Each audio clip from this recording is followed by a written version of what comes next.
ഇന്നിപ്പോൾ നമുക്ക് നല്ല അടിപൊളിയായിട്ടുള്ള കപ്പ കിട്ടിയിട്ടുണ്ട് കേട്ടോ. കുറേ കാലമായിട്ട് കപ്പ കിട്ടിയിട്ട് അതുകൊണ്ടാണ് ഇതിൻ്റെ ഒരു സന്തോഷമാണ് എൻ്റെ മുഖത്ത് കാണുന്നത്. അപ്പോൾ ഞാനാണെങ്കിൽ ഇന്ന് രാവിലെ ബീഫാണ് കേട്ടോ വെച്ചിട്ടുണ്ടായിരുന്നത്. അപ്പോൾ ബീഫും കപ്പയും രണ്ടും കൂടെ ഉണ്ടായപ്പോൾ എന്ത് ചെയ്തു, നമ്മൾ കപ്പ ബിരിയാണി ഉണ്ടാക്കാമെന്ന് കരുതി. എല്ലാവർക്കും ഇഷ്ടമുള്ള ഒരു ഫുഡാണ് അല്ലേ. മഴയൊക്കെ ആയതുകൊണ്ടാണ് തോന്നുന്നു നല്ല ചളി ഉണ്ടായിരുന്നു. അപ്പോൾ ആദ്യം തന്നെ നല്ല കഴുകി വൃത്തിയാക്കിയ ശേഷമാണ് നമ്മൾ ചെറിയ ചെറിയ പീസാക്കി എടുത്തിട്ടുള്ളത്.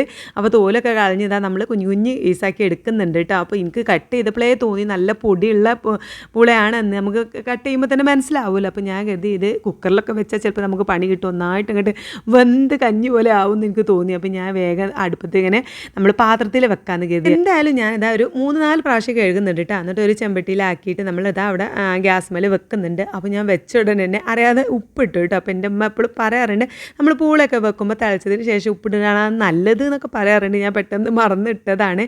പിന്നെ ഒന്ന് നല്ല തിളച്ചപ്പോഴേക്കും എന്നെ വേവാൻ തുടങ്ങിയിട്ടുണ്ട് കേട്ടോ. പെട്ടെന്ന് വേവുന്നുണ്ട്. അപ്പോൾ ഞാൻ പിന്നെ ആ നേരം മസാലപ്പൊടികളൊക്കെ ഇട്ട് കൊടുത്തു. നമ്മൾ ബീഫ് വെച്ചപ്പോൾ ബീഫിലേക്കുള്ള അത്യാവശ്യമുള്ള മസാലപ്പൊടികളൊക്കെ ഇട്ടെടുത്തതുകൊണ്ട് അതിലേക്ക് വേണ്ട നമ്മൾ പൂളയിലേക്കുള്ള മാത്രം നമ്മൾ ഉപ്പും മസാലപ്പൊടികളും ചിക്കൻ മസാലയും ഗരം മസാലയും ഒക്കെ ഞാൻ ഇട്ട് കൊടുത്തിട്ടാ. പിന്നെ നന്നായിട്ടൊന്ന് വെന്ത ശേഷം നമ്മൾ ബീഫ് അതിലേക്ക് ചേർക്കുന്നുണ്ട്.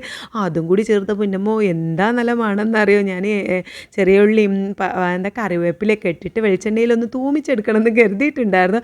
പക്ഷേ നെയ്യുള്ള ബീഫായതുകൊണ്ട് അതിലിങ്ങനെ നെയ്യ് കാണുന്നുണ്ട് കേട്ടോ. അപ്പോൾ ഞാൻ കരുതി വെറുതെ എന്തിനാണ് വെളിച്ചെണ്ണയൊക്കെ ഇനി വേറെയും വയറ്റിലാക്കുന്നത്. അപ്പോൾ അതെന്നെ മതി, അല്ലാതെ തന്നെ നല്ല ടേസ്റ്റ് തോന്നി. അപ്പോൾ ഞാൻ പിന്നെ തൂമിച്ചില്ല കേട്ടോ.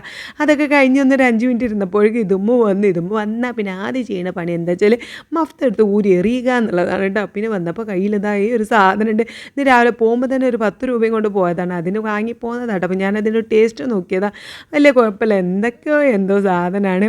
അപ്പോൾ ഇന്ന് നമ്മൾ നെയ്ച്ചോറാണ് ഉണ്ടാക്കാൻ വിചാരിച്ചിട്ടുണ്ട്. ഞാൻ രാവിലെ ബീഫ് ഉണ്ടാക്കിയപ്പോൾ ഞാൻ ഉച്ചയ്ക്ക് മക്കൾക്ക് ഗീ റൈസ് ഉണ്ടാക്കി കൊടുക്കാം ഇതുമൂന്ന് കരുതിയിട്ടുണ്ടായിരുന്നു. അപ്പോഴാട്ടോ പെട്ടെന്ന് ഈ പൂള കിട്ടിയത്. അപ്പോൾ ഇന്ന് ഗീ റൈസിൻ്റെ പകരം നമ്മളിതാ നല്ല അടിപൊളി കപ്പ ബിരിയാണിയാണ് കേട്ടോ. അവനെ വന്ന ഉടനെ ഞാൻ അതൊക്കെ ഒന്ന് വിളമ്പിയപ്പോഴേക്കും എൻ്റെ കെട്ടിയവനും വന്ന് രണ്ടാൾക്കും ഒരുമിച്ച് അങ്ങോട്ട് വിളമ്പി കൊടുത്തു. അപ്പോൾ ഇതിൻ്റെ കൂടെ ഒരു കട്ടൻ ചായ ഒന്ന് എന്തായാലും നമുക്ക് വേണമല്ലോ. അപ്പോൾ ഞാൻ നല്ല കട്ടൻ ചായ ഉണ്ടാക്കി. അതിൻ്റെ മണം എന്തൊക്കെ വന്നപ്പോഴത്തേക്ക് ഞാനും വിചാരിച്ചിട്ടുണ്ടായിരുന്നു എനിക്കൊന്ന് എന്തായാലും ഒന്ന് കഴിക്കണമെന്ന്.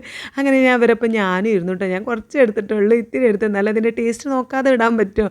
അത് നല്ല എന്താ പറയുക, രണ്ടും കൂടി യോജിച്ച്, അതായത് നല്ല നെയ്യുള്ള ബീഫും അതുപോലെ തന്നെ പൊടിയുള്ള പുളി രണ്ടും കൂടി ഒരുമിച്ച് വന്നപ്പോൾ അതിൻ്റെ ടേസ്റ്റ് ഭയങ്കര അടിപൊളിയായിരുന്നു കേട്ടോ. മക്കളൊക്കെ വിളിച്ചപ്പോൾ ഞാൻ ഇന്ന് കപ്പ ബിരിയാണി ഉണ്ടാക്കിയെന്ന് പറഞ്ഞപ്പോൾ അവർക്കും സങ്കടമായിട്ടോ. നീനൂനും മുളൂനൊക്കെ എന്തിനാ വെച്ചാൽ ഞങ്ങൾ വന്നിട്ട് ഉണ്ടാക്കിയാൽ പോരെ എന്നൊക്കെ ചോദിച്ചു. എന്തായാലും ഇന്നത്തെ വീഡിയോ ഇത്രയേ ഉള്ളൂ കേട്ടോ.